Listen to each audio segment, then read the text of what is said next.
عدلي كتيب في النادي الاهلي وهو بيدعم نادي النوبه العام بالقاهره، والكتيب ده موجود وهديك نسخه منه جميله جدا. فكره جميله بس انت اللي كاتب مشتغل.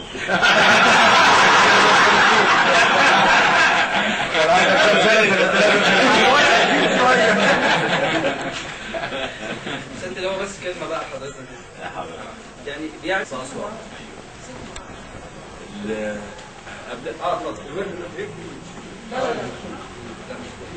الحقيقه احنا بنسافر. وانا بتقدم بالشكر الجزيل لان انا بشعر كمحافظ اسوان، واعتقد ان كل مواطني اسوان بشعروا بهذا الانتماء، ان النادي الاهلي بدا اتفاديته في اسوان.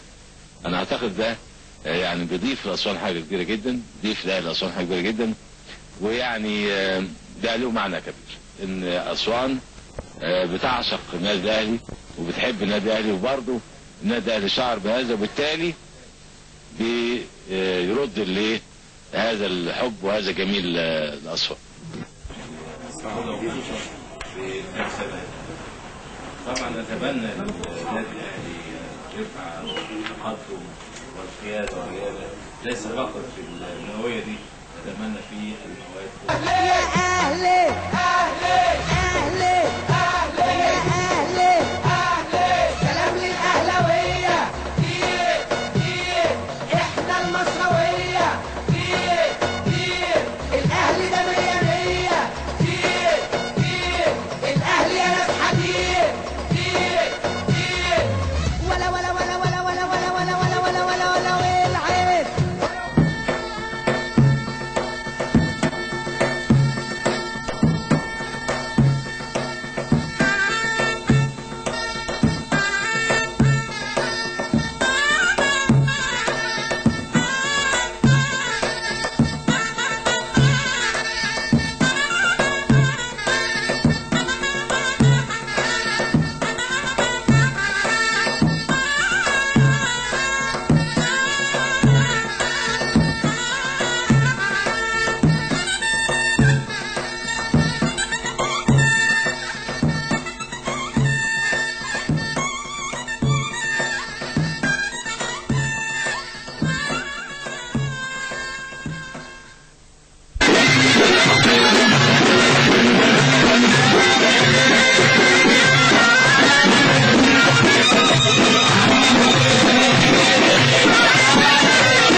أسوان وهم يحبوا ويشجعوا النادي الأهلي، يحملون علم النادي الأهلي الذي يبلغ طوله حوالي 1500 وينفس المساحة الدولية على مصر تؤكد أن النادي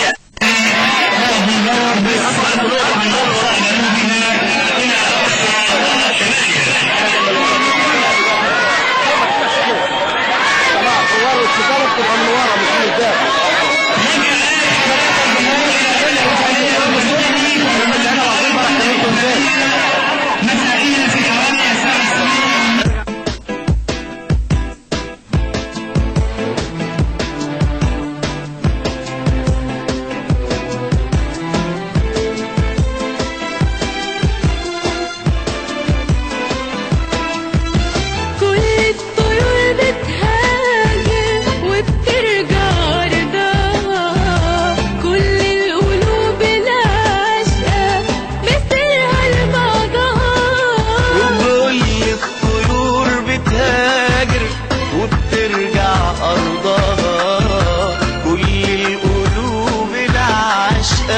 مسيرها لبعضها مصر اللي بتضمنا نبض الحياة بدمنا نوهب عشانها حياتنا لو كنا بنحبها في الغربة واحنا بعيد نشتاق لمن غيرها نكبر ونعلى لفوق منها ومن خيرها وعلماء من نبتها شايلين هناك اسمها وكفاية بره يقولوا المصري ده ابنها مصر اللي بتضمنا نبض الحياة بدمنا نوهب عشانها حياتنا لو كنا بنحبها